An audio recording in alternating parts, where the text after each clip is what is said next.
Aiskrim homemade dari Langkawi sejak 1991. Tong kedua hari ni. Tong yang kedua Ini yang besar Yang besar. Yang besar berapa ringgit ni? Yang besar ni 14.9. Berapa skop? 15. 15. Bukan makan seorang ni lah Ha. 3 orang. 3 orang.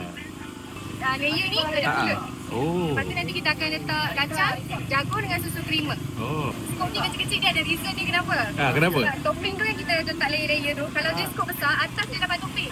Bila dia kecil-kecil, tu dia akan dapat semua topping tu. Rahsia lah kan? Dapat rasa semua topping tu. Mati kan?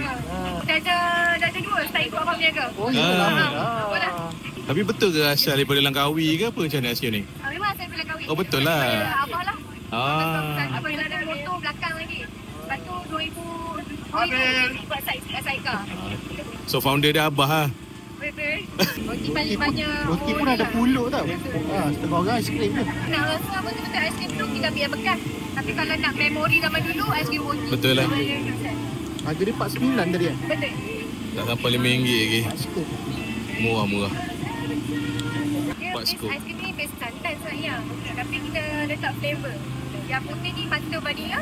Lepas tu ada pandan, kadang-kadang ada strawberry, kadang-kadang ada keladi. Base dia kelapa. Base dia betul.